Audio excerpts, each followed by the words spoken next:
Welcome, everyone, to another episode of IGN Unfiltered, my monthly interview series where I have the privilege of sitting down with the best, brightest, most interesting minds in the games industry. Today, as an old-school Raven Software fanboy, going back to the Heretic days, I'm very thrilled to be joined by one of the co-founders of Raven Software, Brian Raffel. Brian, thank you so much for being here.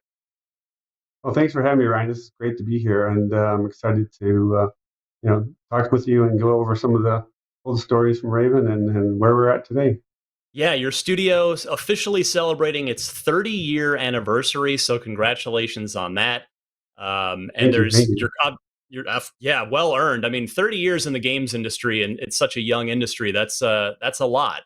And you guys are now, of course, in the driver's seat, the lead developer on the campaign of Call of Duty Black Ops Cold War, which is out in November, coming up here very soon when this airs. And that's kind of actually I wanted to start there with you, and then we'll kind of work back through time as well. So Sure. again, for me as somebody who's really appreciated Raven's work for so long, it's been a little disheartening for me that you guys haven't made this is your first wholly original game that you guys have led Mhm. since Singularity in 2010. So, I mean, not to at all diminish the incredible amounts of support work and the remaster work and things you've done with the Call of Duty franchise over the last 10 years, but how's the vibe at the studio of just being back in the driver's seat of an original project again? Well, it's been really great. We have worked quite a few years on the Call of Duty franchise, and we love the franchise. And we've worked with Treyarch for quite a few years. And so when we got this opportunity, we were super pumped about it, and we had our creative director Dan Bondurek had come up with a great uh, story that fit right into the Call of Duty Black Ops universe, and so it was a great match to be partnered up with Treyarch and get our chance to lead a campaign. Which we had done a lot of work on different campaigns over the years, but this one was one directed by Dan and our team, and partnering with Treyarch is always is always a great opportunity. We have worked with them in so many different ways, but now to be next to them has been hugely successful and fun to do. A lot of great fun. So, speaking, I mean, you mentioned getting to really just drive the story here. So, is it fair to guess that your favorite of the Black Ops games is Black Ops 1, since Cold War is a direct sequel to that? Well, definitely it has been. That was the first game we started helping on was Treyarch and Black Ops One. So it's kind of makes a lot of sense that that's where we pick up our first charge with Black Ops, and partnering with Treyarch was where we started. So yeah, it's an exciting time in the timeline, and one that we felt was ripe for lots of opportunities for some of the things we wanted to do. So it's been a great fit. What was most memorable for you about Black Ops 1 when you look back on it? Just the it was very clever to us. I mean, it was the dark stories that people didn't hear, and that's always the most interesting for all of us. And if we go back we look at our Soldier of Fortune days, I mean, it kind of taps a little bit into those as well. But just the Black Ops, it brought back a lot of like what's going on behind the scenes. That's always uh, been the intriguing part for us.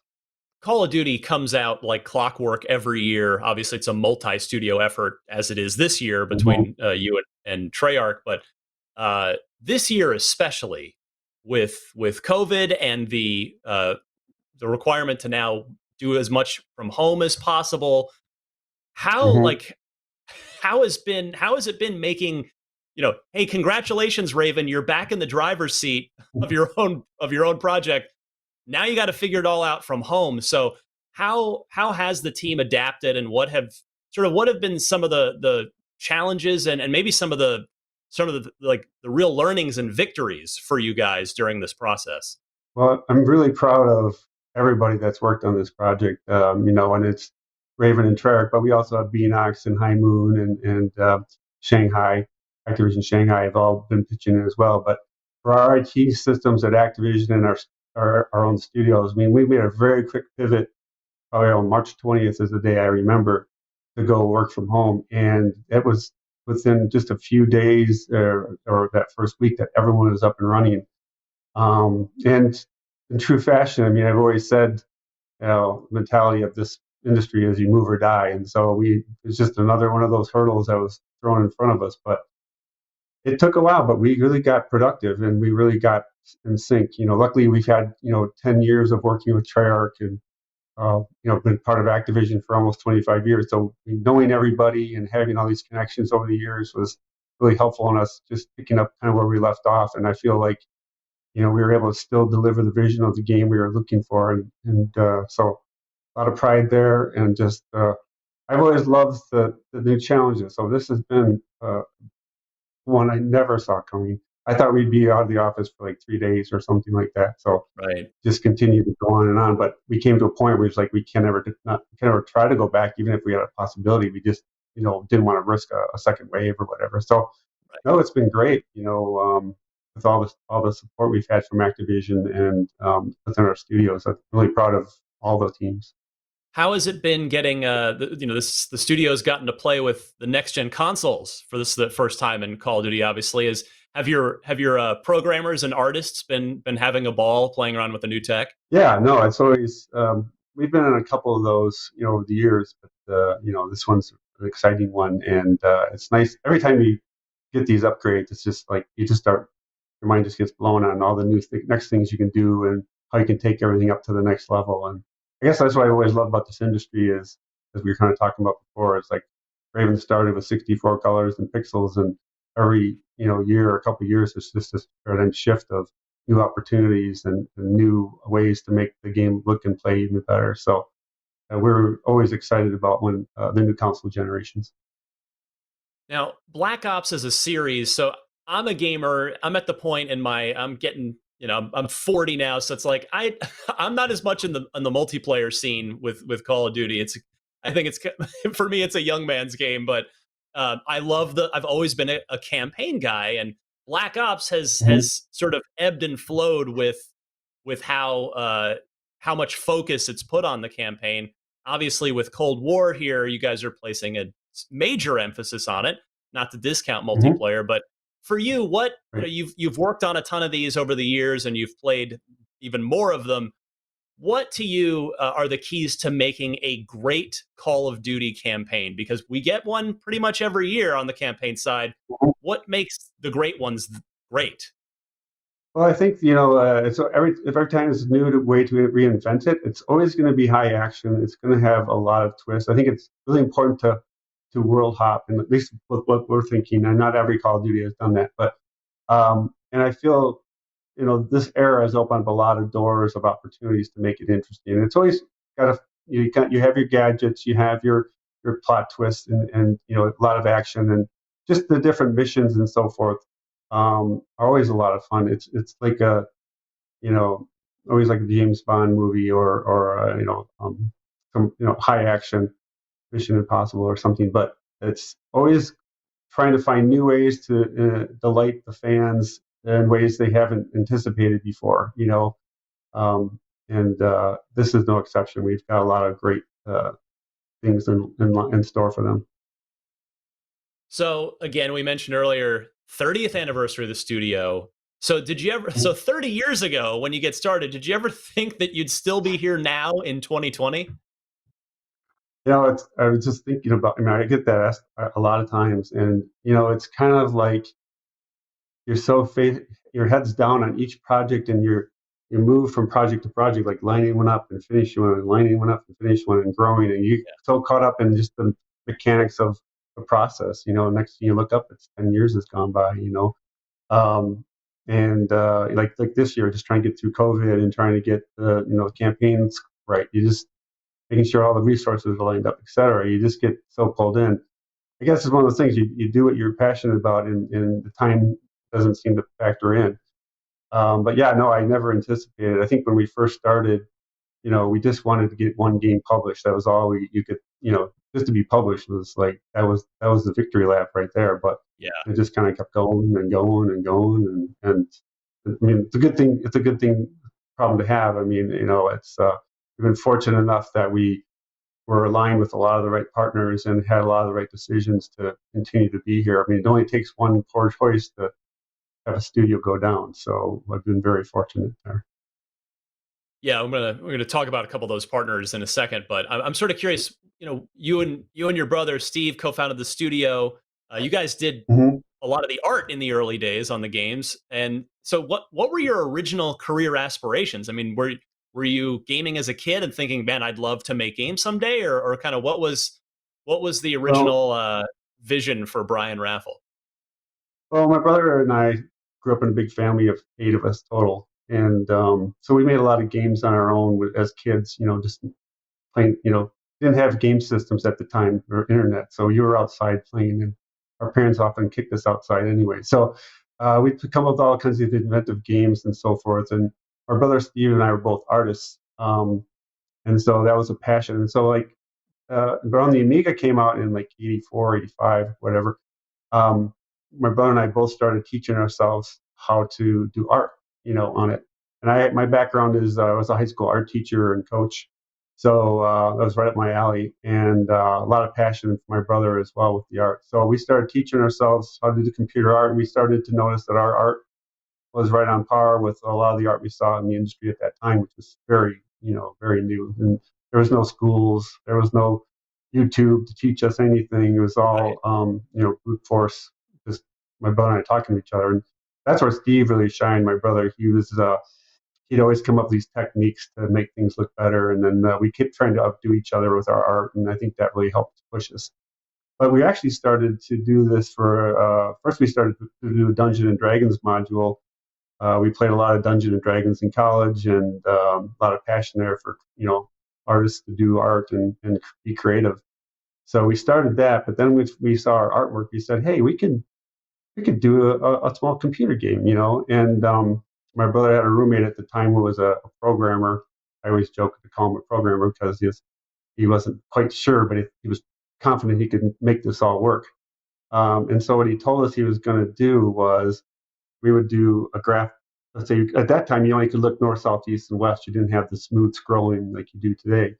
And he said, "Well, just show me what you're going to see, looking north, south, east, west, and then I'll just bring files up and just plop them in front." And we're like, "Okay, well, that makes sense, I guess."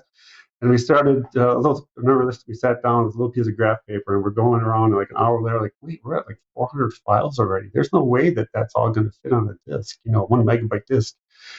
And so we realized we were a little bit in trouble. That was our first gotcha there. Like, oh crap. So fortunately, we were hanging out with at a Mega store in Janesville, Wisconsin, and the owner there, and we were friends.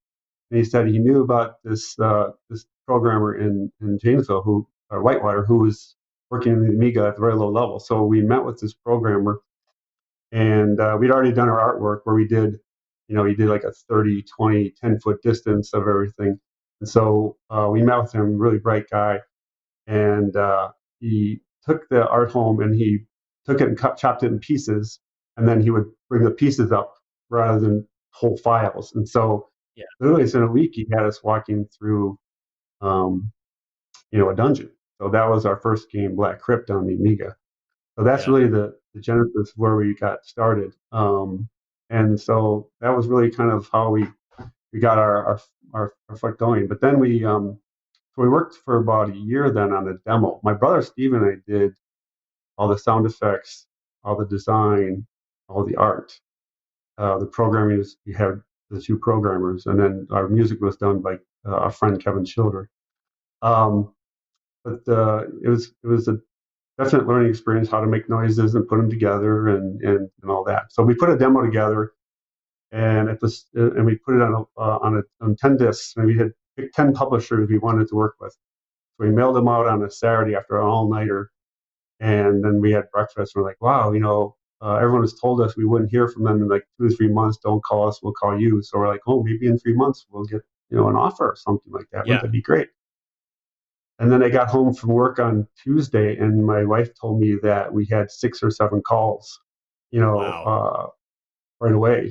So it was pretty great. Two of the companies didn't even open them because they had this, they didn't want to have, they had this, that was their policy.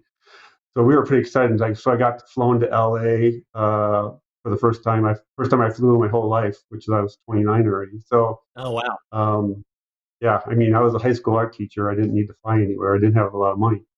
Um, so we went to LA for the first time, met with some big studios, and we finally signed up with a studio to do Black Crypt and then the Amiga. So that was really how it all started. But it was quite a whirlwind experience. That, of course, my family all like were cheering for us, but they thought, yeah, you're going to be a game company. Yeah, sure you are. It's like rock stars. Oh, we're going to be rock stars. We got a band. So everyone was pretty jazzed when they saw that, and I think the cool experience for when it was published was my brother Dave is a scientist and he was in Paris, and my mom had been there visiting him, and they went to a store and they saw our game Black Crypt in the store. It was like the number one or two game, so that was a kind of a cool moment for me. Oh, that's awesome. So, at what who picks the name Raven Software, and at what point do you say I'm quitting my job as a art teacher, Oh and that's it. I'm diving in full time to this. yeah, no, it was because I was coaching cross country and track and teaching, and I had a young child, my first son Kelson, and so it was pretty scary. But uh, we first once we signed the first contract, we got enough money to at least get some new computers and get the game out. But it took a couple years, so it took until like '93 before I could actually quit coaching, but and teaching. But it was a very tough experience. Um, we got the money for it on the first game. We got an office, and then we signed up for another one, and that's when money started coming. Then that's when the real advanced money would come. But my brother Steve was nice enough to let me work as a teacher half time and as a the Raven um, working at Raven. Yeah. So I was working a lot of hours, and I was lucky my wife was patient with me to allow me to coach and teach and then work at Raven. But a lot of times the teaching, I had the summer off or I'd have Christmas off, so I'd take my computer to my brother's house and we'd be working. The name Raven came from our Dungeons and Dragons experience. You don't. We were going to make this game. We had no idea about anything. I just know my brother did not want a techie like Microsoft or techie kind of name. He wanted Yeah. us because we were making a role playing game. Black Crypt was a fantasy role playing, and that was our passion. We thought, we only thought one step ahead of us. But Raven was the name of one of our friends' D&D characters who was kind of he was a character to begin with, our friend, but also he had this character. He almost was this almost became him. And we had a lot of fun with it. We thought, well, Raven, that makes a lot of sense. Fantasy, it's pretty cool. Yeah. And so we thought, let's do that. And that was kind of the genesis of where it all kind of started at that point. Oh, that's cool. Now, you mentioned partners earlier. I mean, a pivotal moment in Raven's history. I don't think there's any. I doubt you'd argue it is. You meet the id Software guys, who most people don't know Yeah. that id Software started. You guys are in Madison, Wisconsin. You're not on the Hmm. coasts like a lot of game developers and major publishers are Right. in Madison. And the id guys were in Madison as well. So how do you first meet up and connect with them? It's, weird serendipity, whatever.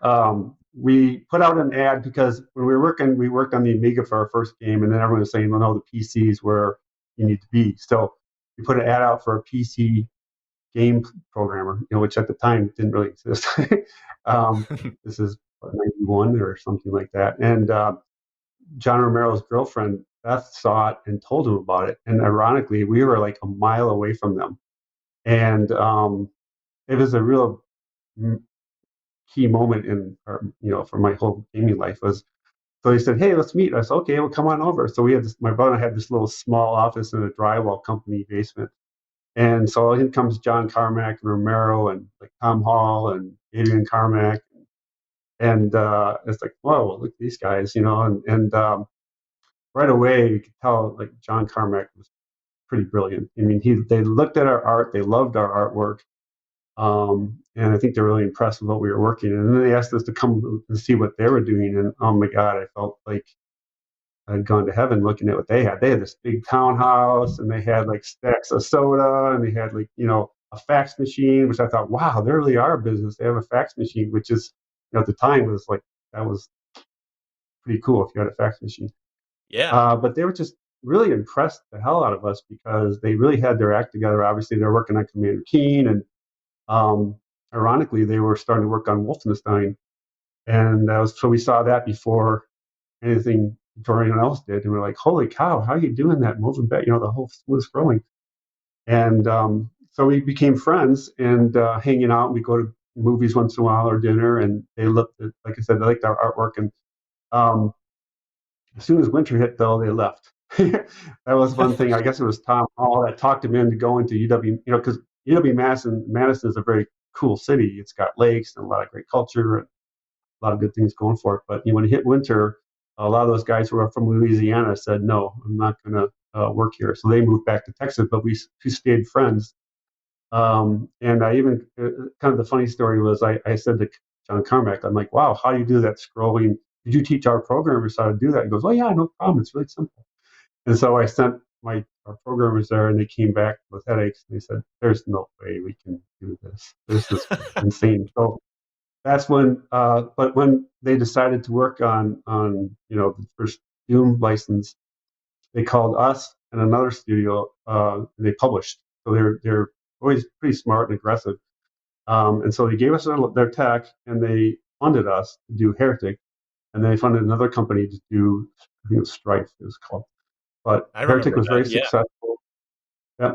And then we jumped into Hexen, and so it was a great. I always say it. I have to be very candid about this. That we wouldn't be here without id Software. I mean, they were the guys that made Raven happen.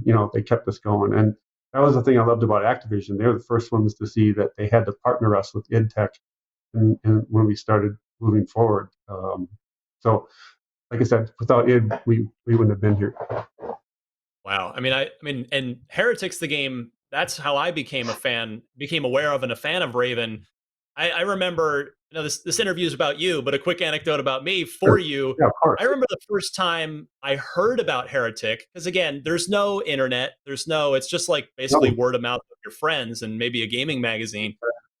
It's a friend of mine told me, "Oh, have you seen the medieval Doom?" And I remember I literally didn't believe him. Like, you're just pulling Yeah. my chain. There's no medieval Doom. And then I don't know Yeah. if it must have been your shareware version or something, but when I finally tried Heretic, I was completely hooked. I adore that game to this day. You could fly, which you of course couldn't do in Yeah. Doom. You could turn people into chickens. You had the great weapons like the Phoenix Rod. So what Oh yeah. you mentioned Heretic, but where did Heretic come from? Did it come? Was it you had the engine, you had the tech from id and John, and you thought, okay, what can we do with this? What's the Heretic origin story? So the big story there is they wanted to work with us. They wanted us to do a fantasy game. It didn't start out to be a Doom fantasy. We started typical D&D players. When we first started, we started designing the game. We got super deep into all this, your strength and wisdom and all, the usual stuff. And of course, it's again, credit John Carmack here. He's like, just do it like Doom, and make it, but add the fantasy flavor and add some other stuff. So we thought, okay, great. So we started. We wanted to have our own look, so our palette is much more colorful and things Yeah, like that. So the fun part about that was my brother and I did pretty much all the creatures and weapons. We had also Brian Pelletier at that time. There wasn't much of it, but it was a lot of fun because I could make levels and I could do the art because the editor was amazingly cool. And I have to call out Chris Reinhardt. He was one of our programmers at the time. Kind of a funny story about the flying. Again, so true for so many stories that there's these happy accidents. Well, Chris came up with the idea of moving the horizon line just up and down. It wasn't like a real calculation of flying. It was a hack. And wow, it looked like we were really flying. And so that was such a big event for us, and that really gave us a unique flavor. But also just the chicken morpho of them or whatever. That was a lot of fun too. So that was kind of our niche that we created.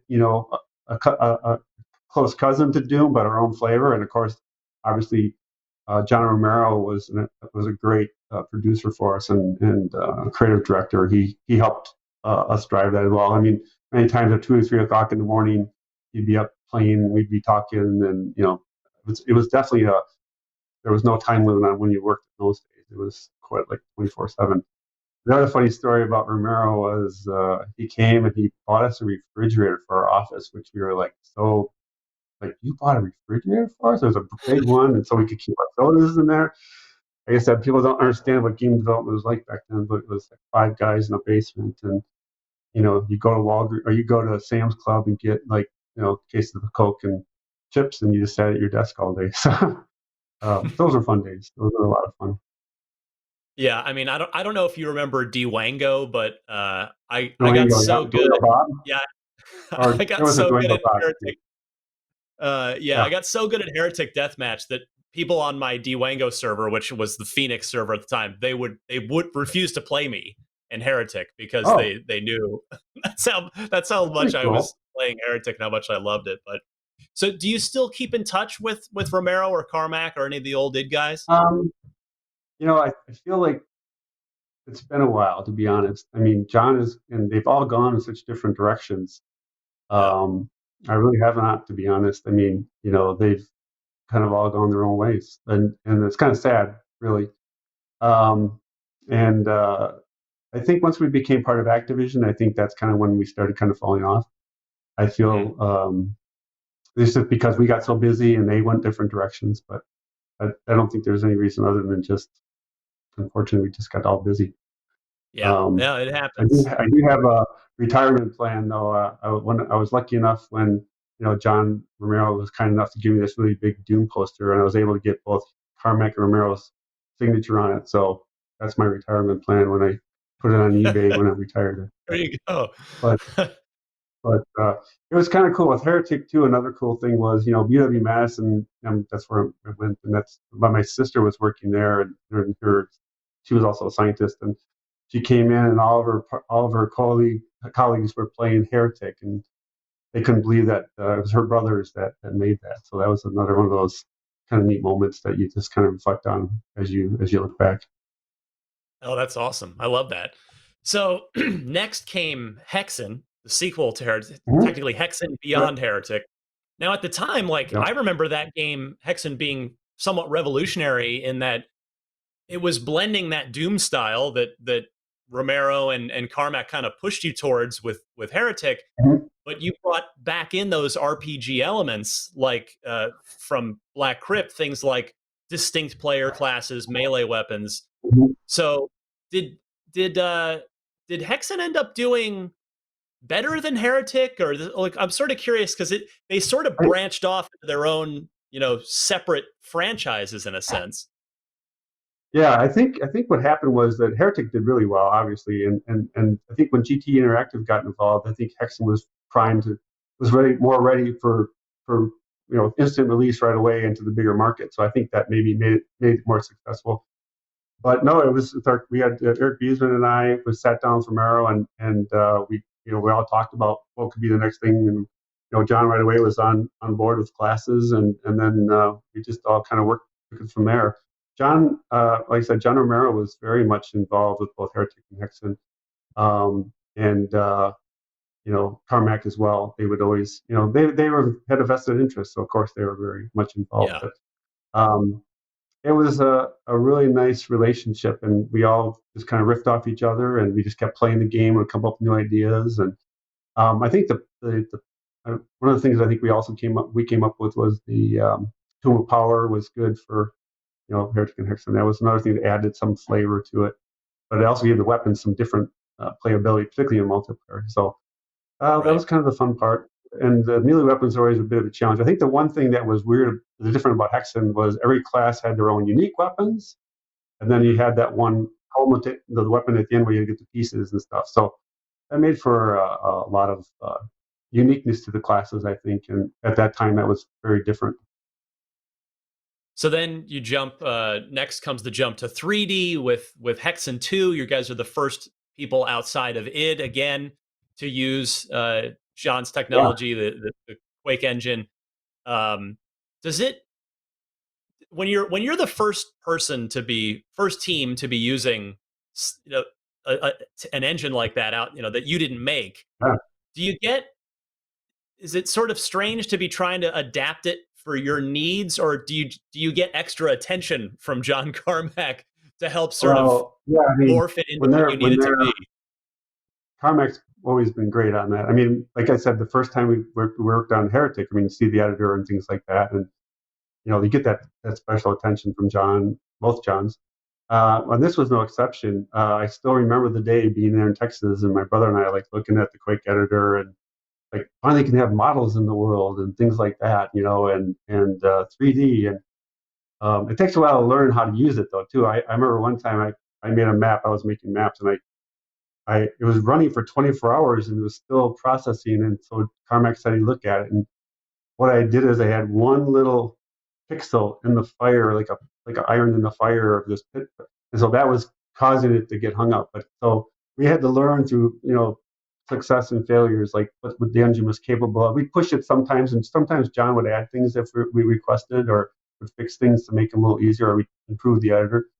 But it was already in pretty good shape when we got it for Heretic Hexen 2. It was a challenge to go to 3D, for sure, but it was a lot of fun, using models and having now, just like I said, every time you improve on the technology, also you got more colors, or now you can have floors and ceilings instead of just walls, and stuff like that. The lighting opportunities were different. Some could flash, they could move, so putting them on spells maybe and things. So all those are just what keep the game industry fun. It's just the new ways that you can improve the worlds and make it look better or try new things. Obviously multiplayer was kind of a cool thing when we first started with them on Heretic, and now, it just keeps getting better. So it took a while to learn how to really utilize that engine though. I mean, it just was such a paradigm shift that it was a little more than just adding more colors and things like that. You just had to really try to utilize it better. But that was fun working on Hexen 2 for that, for sure. Are we ever going to get another Heretic or Hexen and a reboot, something? Uh, you know, it's never say never. All I can say. It just I got it's in my it's heart just for me, somewhere. Don't not worry. for anybody else I watching. know I just need to know. we get a lot of requests for it for sure, and of course I'd always love to do it, but that's for another day, I guess. We'll see. Yeah.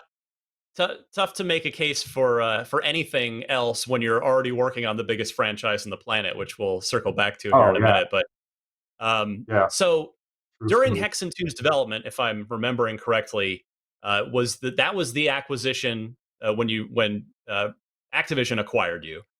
So, and of course, you're Correct. still with Activision today. The studio is still owned by Activision. Now, obviously, Yep. the late '90s were very different in the gaming industry, as you've already pointed out, than they are in 2020. But was that a Yeah, major decision for you and your brother and the team to sell to a corporate parent, to a publisher like that, or was it a pretty yeah. easy decision at the time? I'm sort of just curious how you thought about it then and how you see it now. Well, at the time, I mean, one of the things that we struggled with when we started our studio, um, I have no business background. I was an high school art teacher, and my brother was a silk screen printer. So we weren't like, you know, very savvy with the business end. And we had some trials and tribulations in the first 6, 7 years, where a couple of opportunities we could have maybe gone under, like just different facts happen, different things happen. You run out of money, or we had to kind of start putting our payroll on our credit cards and things like that. And we really wanted to focus on making games. That's all we really cared about, was making the creative and not necessarily worried about, like. And I was doing payroll. I was talking with the attorneys. I was doing contracts. I was flying out making the deals, and also trying to raise a family and run a business. So it was crazy. And we also saw that there was consolidation going on in the industry, and we felt this would be best for us to look for a partner that we could become part of. So we actually put ourselves on the market. We got a mergers and acquisition firm to work with us, and we looked around quite a bit, and Activision was the easy choice. I mean, I met Bobby. Kotick and Brian Kelly, his partner, and they just I could just tell that they just got it. You know, they were the ones who connected the dots that we need to get you guys the id tech. You guys are good at it. You got to make sure you are connected. And they just seemed so on top of it, you know. And of course, now you look back and they were. So they're doing, and they were, you know, Bobby's been amazing to get us where we are today. And they were just, they were, they just seemed like the perfect fit. So we made the decision to go with them, and you know, especially after working with them on Hexen 2, they were great to work with. And so yeah, I probably the best decision I ever made, you know, was going with them. Soldier of Fortune, another big hit for you guys, also based off Yeah, of id Tech, but you guys put quite a spin on it yourselves. Not that you didn't before, but really the definitive feature, I think is fair to say, with Soldier of Fortune was the ghoul technology that allowed for individual limb dismemberment. This is a military video game based on a magazine. It was yeah. very intentionally violent. Uh, I'm sort of curious. Well, Could you do you think that game could even get green lit now? I don't even want to speculate on that, but at the time, it wasn't. There was no. Let me just be clear. There was no goal to make this. Let's make it super violent. It wasn't. The Yeah, goal was, and this came from my brother Steve. He's like, let's just make it as realistic as possible. And so that was the goal. And what is the most realistic thing is dealing with, you know, instead of just shooting a body and having to drop and fade away, we wanted to make it as realistic as possible, not the sake of violence, but just for the sake of reality. You know, it's like trying to get that, you know, you can't. We actually had a consultant from Soldier of Fortune, John Mullins, who was great, and he's like, you don't really know combat until you smell the, you know, smell what's going on and hear it and, you know, feel it. And so that kind of inspired us a bit. So it was, I still remember the day though when we got the ghoul system in. Of course, you saw the shooting of the limb stuff, but when you're on when the body falls down and you still shoot it and still reacted, I mean, that felt really real. It really brought a realism to me that, you know, never saw in a game before. right. And then Because back then there was no location based damage. no, there wasn't, and that was a big first, and the reactions to the body, and I think the weapons, we did a lot more with the weapon animations, and I think, you know, like guys would be dancing, and you know, so we really took the animation as well to a new level. But it was also Soldier of Fortune's consultant John Mullins. We eventually turned into the main character. Was coincidental because Soldier of Fortune magazine gave us this consultant, and as we talked and worked with them, we just thought like you're like the guy, and so we made him as he looked in Viet when he was a younger man. He was in Vietnam, and so we actually took him on tour with us. And everybody like looking at like, where's John Mullins? I'm like, well, he's right there. And he's like, well, he looks like Papa Smurf, you know. But because he was just but he had a lot of knowledge, believe me. So that was a fun project, and I think you know, I sometimes wish we would have continued it and then evolved it, of course, into a higher brow, you know, situation. But we definitely had the action. I think we had a lot of great. The weapons felt great. The multiplayer was a lot of fun.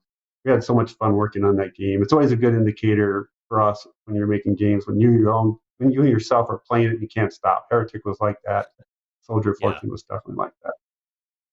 Well, as Heretic is probably closest to my heart as far as the games that you guys have made over the years, but my personal opinion, I think the best game that you guys have done to date is, and I haven't played Black Ops Cold War yet, but I think the best game that Raven's ever done is Star Wars Jedi Knight II, Jedi Outcast. That I knew you game, were going to say I, that. I think a lot of people still regard it, maybe like kind of neck and neck with Knights of the Old Republic 1, as the Mm-hmm. best Star Wars game ever made. So, do you have any Well, thank you. cool like behind the scenes stories with that, or and did you guys kind of Well, know? At what point did you know you had something special with that game?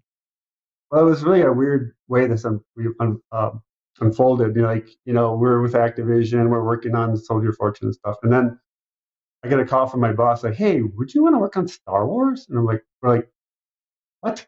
You know, one of the guys that helped us work on it was he had a tattoo of Darth Vader. He was, and we had to call it Rocky's Pizza as a code name until we could tell everybody in the company. We had to keep it on the down low until it got solidified. But what we did is because we, again, the id tech was very important to us, the Quake tech.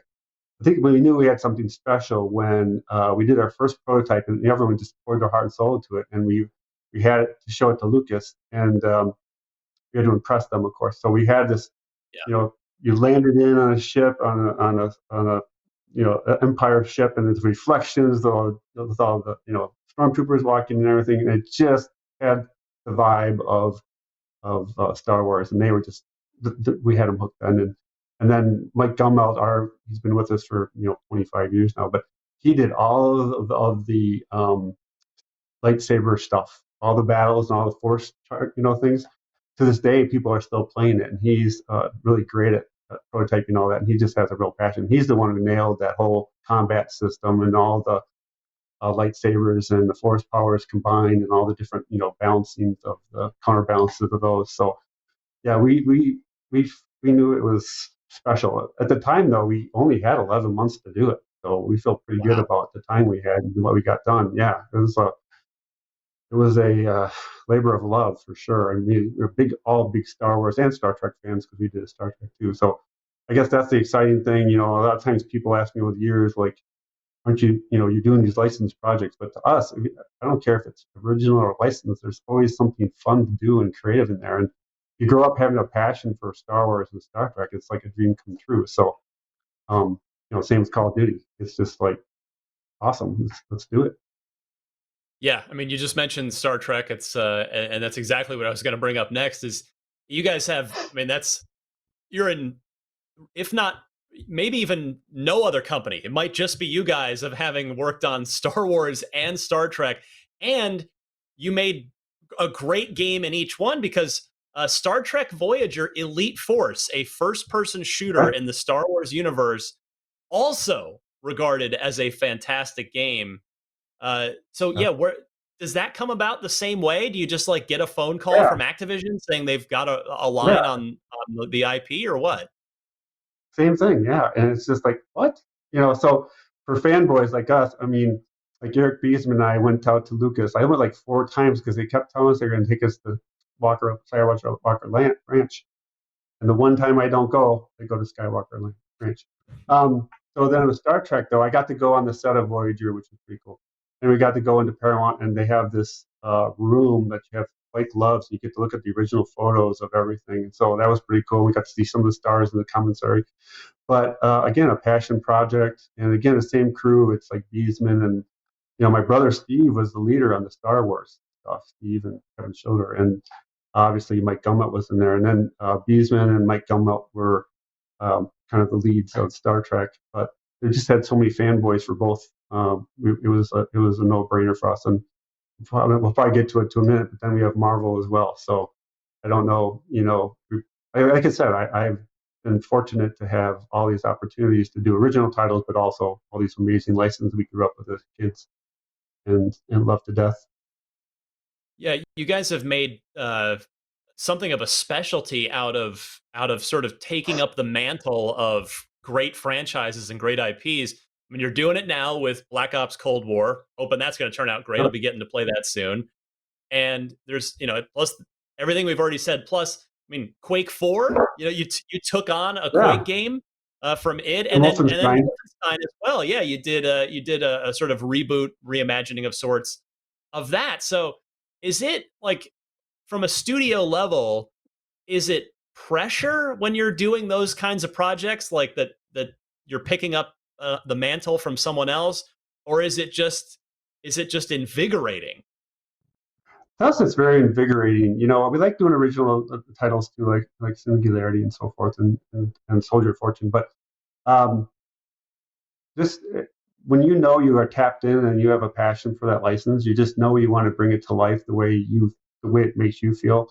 And we were fortunate that the people we had working at Raven at those times when they came up were just tapped right into it. Like Dan Bondrak for Marvel, he was a huge, huge Marvel fan, and he showed it very well with all the Marvel titles we did.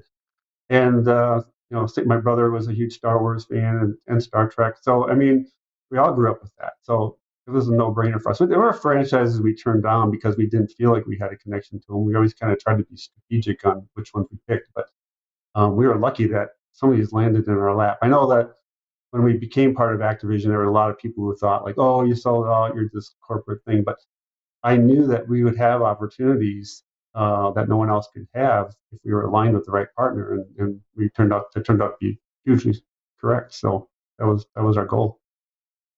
What was an example or two of a franchise that you turned down? Probably shouldn't say, but Fair you enough, know, I guess.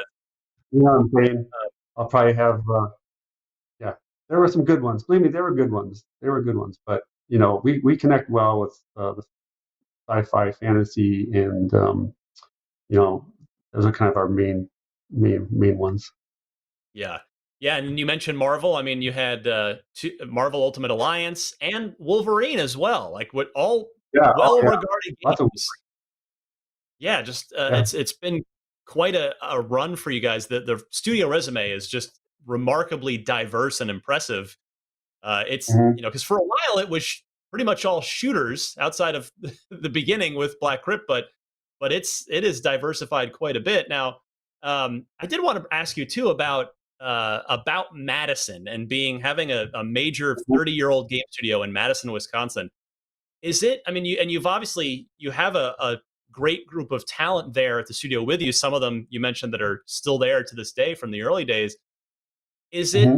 is being in Madison a detriment to recruitment, trying to bring people in, or is it kind of a bonus because it's like a cool college town with a lower cost of living than say California? Sort of curious Hmm. how Madison itself has helped forge your studio's identity. Well, I think if you look, I mean, a lot of the Midwest studios have gone away over the years. I think we've been a good destination for people. I think we're seeing a trend where a lot of people from maybe LA or some of these areas where they can't afford to really raise a family have come to Madison, where for a reasonable amount of money you can have a nice yard and good schools. That's certainly some of it. But I also think because we're part of Activision and we're working on such great titles, that's been a real magnet as well. Obviously, with COVID and working from home, it's proving that there's other options potentially here. But um, it's Madison has been in the number one best places to live many times in Money Magazine and some other places. It's Yeah, got a great culture here. It's got the lakes. It's got the university. It's got the state capitol. Beautiful state altogether. With all the lakes and everything. So I think there's been some that haven't come because of the snow, and I get that. But we've not had trouble recruiting. I think it's because of our 30 years. I think it's because of the titles we work on, and I think it's the culture that we've created. So we feel really fortunate. I have we've not had trouble hiring at all. so now 2010, you touched on Singularity a minute ago. So that was a game that was received pretty well critically. As I recall, it didn't seem to get like a huge marketing push, but it was after that you guys went into full Call of Duty mode for the next Yeah. decade. And now, with of course Black Ops Cold War, you're back out in front and leading development on that campaign now. And again, I'm not saying anything negative about support work, but I mean, has it is it how have you guys kind of missed being back in the driver's seat? I'm sort of curious how, or I guess maybe to spin it a more optimistic way, is there like an increased, a palpable energy at the studio now that your name's going to be back on the front of the box as the lead developer? Yeah, I mean, if you go back to the Singularity piece, we were working on Wolverine movies, Singularity, and Wolfenstein all at the same time, and they're all coming along quite well. But if you remember, the economy took a big dive. That's Yeah, the that's the big that's the big factor. And I think at the time, Activision had to choose, where the marketing would go, and we were a new title, and I think a good title, and I think it proved out in the reviews and so forth. Still get a lot of requests for Heretic, Hexen, and Singularity, and Soldier of Fortune are the ones we get the most for. But no, we worked with IW a lot back then. We knew them. They're good. We have good sister studios, and we thought, well, that's what the again, we're around today because we adapt and we move. And I think that's the other thing. We have a depth and breadth of talent with we can do, console, PC, shooters, RPGs. We've got a lot of knowledge behind us. So for us, it was like, just okay, this makes sense. The economy has changed the marketplace, so we got to change with it. And we were fortunate enough that we were able to, dive in with Treyarch on Black Ops that really helped them begin their, cut our teeth on Call of Duty. And we have had a lot of fun working with the other studios, and we've done pretty much every piece of Call of Duty you can. We've done MP and campaigns, and we've done zombies, and we've done a lot. And every year it's a little different and different. Creativity comes within boundaries. So it doesn't matter if you're doing Call of Duty or Hexen or Heretic. The fun part is being creative, and it's also nice to work collaboratively with. I think it's another one of our key successes. We've been great collaborators with id and Marvel and Paramount and Lucas, and that's the Midwest nice part of us. But we're pretty humble, and we just love working on creative things with great people. I mean, I was used to be a high school art teacher and coach, and I didn't come into this to make a lot of money and to be famous. I came into it because I love being excited to come to work every day and being creative and being around creative people. Is very, it keeps you young. You see all these new people coming in. They got new ideas and they have new ways to look at things, and it just keeps making the games feel fresh no matter what you're doing. But whether you're doing Black Ops or Advanced Warfare or Modern Warfare, it's all fun. And of course, from Soldier of Fortune, we have a lot of that military in our blood as well. So it's all been kind of great. So what was the reaction at the studio when you guys announced to the team that you would be the lead developer on Black Ops Cold War? Oh, it's been great. I mean, obviously we've been on a lot of great projects and we've gotten some great credits, but this is our first time. I mean, we're also working on Warzone, so that's been a lot of fun.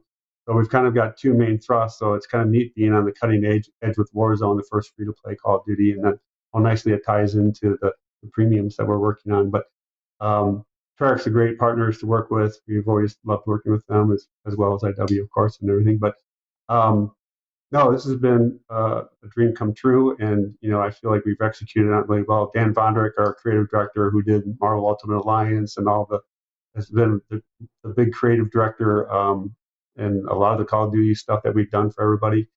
He and Eric Wiesman, and this has been a passion for him. He came up with this story a few years back, and Treyarch agreed, and here we are. So I can't wait to let the world see it. So before I let you go, Brian, I got to ask, can we expect more Raven-led projects moving forward, be it in the Call of Duty universe or other things? I'm sort of curious, has Black Ops Cold War changed the trajectory of the studio at all moving forward? Well, we certainly hope so. I mean, I believe this will be successful. I feel like I can't talk about future work, but there are always opportunities for us. So keep an eye out. Well, you're tempting fate, because Black Ops Cold War is out on Friday the 13th, November 13th, 2020. But yeah, can't wait to play it. Brian, thank you so much for joining me. I really appreciate it. Thank you, and I think thanks for all the great questions. Brings back a lot of memories I kind of had stored away in the background, so it's good to relive them. Oh, you're making my day with this one, because like I said, I've been a fan of the studio for a long time. So Brian Raffel, co-founder of Raven Software, celebrating its 30th anniversary this year, and they'll be celebrating it with Call of Duty Black Ops Cold War, which they are the lead developer on, with the single-player campaign. Play it on pretty much every platform on November 13th. For more with the best, brightest, most interesting minds in the games industry, check back every month on IGN for a new episode of IGN Unfiltered.